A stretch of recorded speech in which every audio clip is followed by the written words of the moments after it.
Hi, it's Chris Watkin here, and I'm with Pete Butler from the Marketing People, who's a bit of an estate agency guru when it comes to Google ads and YouTube ads. Pete, where do estate agents go wrong with their Google ads? Talk to me.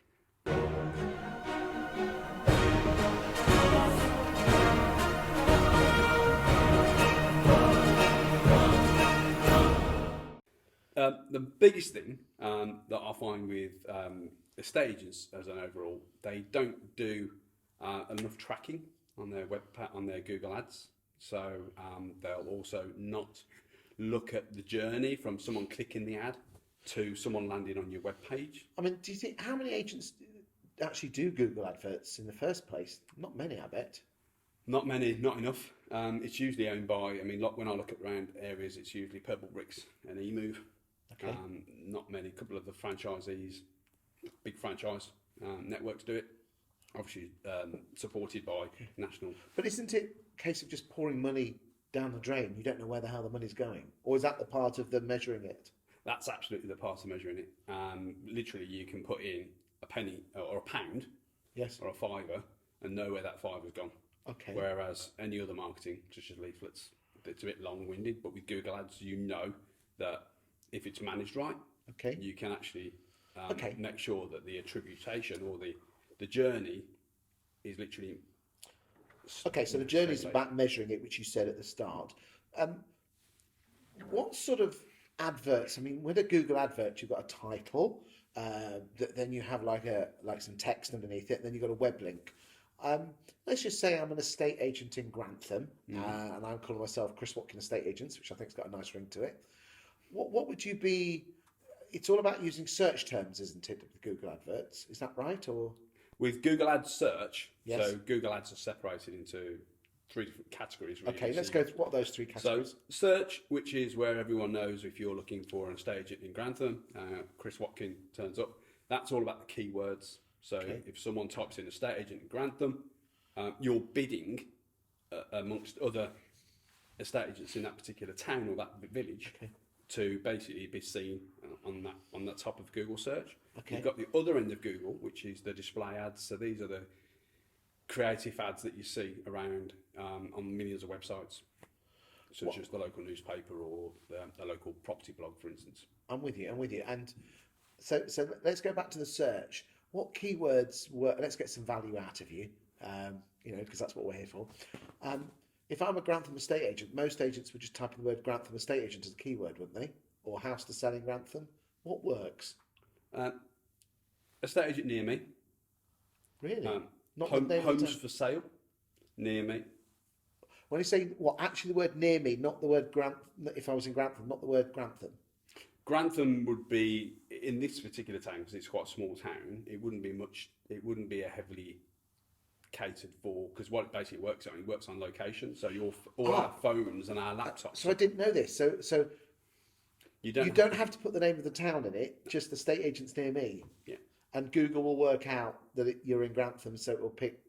Oh, there you go. I've learned something today. Yeah, all our phones. So these phones that we carry with us Yes. every day, they've got location beacons on us. So we're literally being spotted, not individuals, so male, female, your age, and so on and so forth.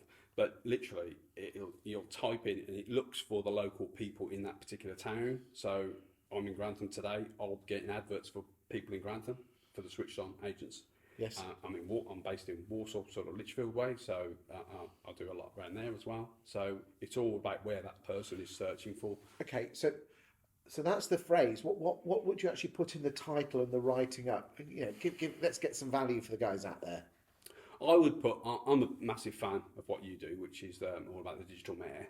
So I would be putting things in like tip guides, so giving information as opposed to just sell your house today, which is what most people do. So I'd be putting in there like links to blogs, links to content that your seller is looking for information. Okay, so like top tips for selling your home? Would you actually put the name of the town in there in the advert? Because you're if I'm in Grantham and you're doing estate agents near me, then surely if I see the word Grantham in there, I'm more likely to click on it, aren't I? You are, but 'Cause you'll be up against every other agent does that. Every agent will be putting in Grantham, whereas you put in top tips to sell your home in Lincolnshire or a bit more broader wide. You can still put Grantham, but I'd put it not in the headline, but in the subtext of the description text. Really? So you can, yeah, and obviously hopefully you'll have a Grantham in your URL in part of your website, which will obviously then ties it back to. Is that important that the URL has Grantham in it, or if we're talking about my town? Yeah, we're going a bit deep now, because what will happen is that will help for ad relevance.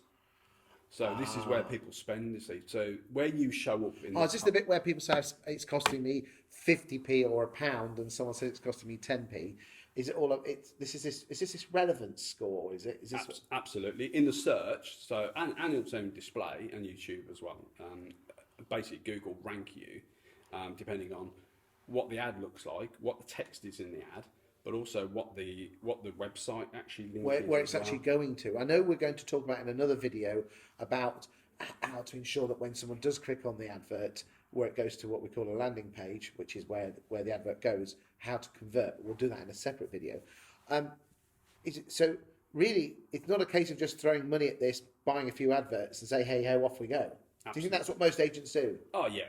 I mean, I spoke to an agent the other day. He said, I've spent £5 a day. It was a waste of money. I'm like, well, let's get real. You can, I mean, on average, it's costing about 35 to £55 to get a valuation.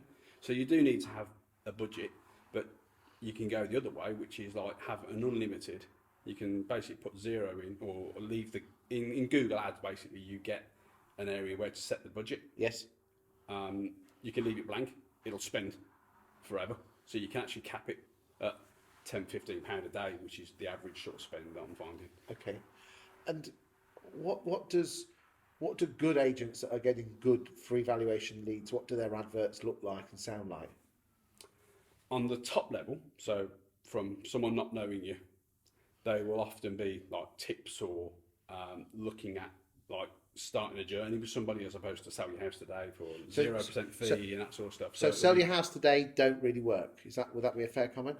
Oh, yeah.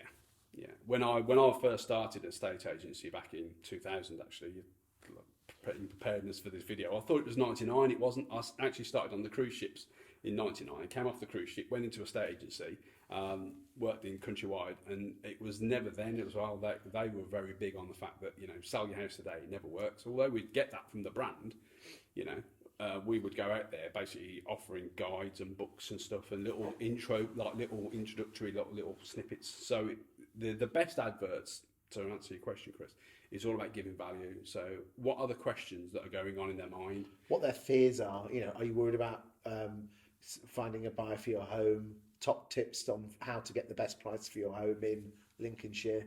That sort of thing. How long does it take is the deeper question. So typically from a top end level, so it would be a tips guide. That person then clicks on the ad, lands on a landing page.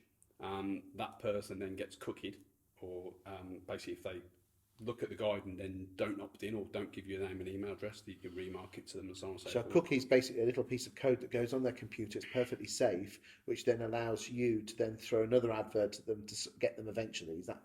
That's it in layman's terms, isn't it? Pretty much, yeah. I mean, what we find, it's all GDPR compliance. I mean, Google have been through the mill with European Europe about compliance and so on and so forth. So it's all compliant. It just sits on the computer. It just allows the merchant or the person or the agent to then go, don't forget me, type of thing. So that's when them adverts follow you. I tell you what I'd like to do. Shall we in the next video talk about? We talked about the Google advert itself. Could do in the next video we talk about the landing page and converting, because it's all very good having lots of people clicking on your adverts, but if they're not, then they arrive and not doing anything with it, it's a waste of time and money, isn't it? Absolutely. So thanks very much, and I'll see you on the next video, mate.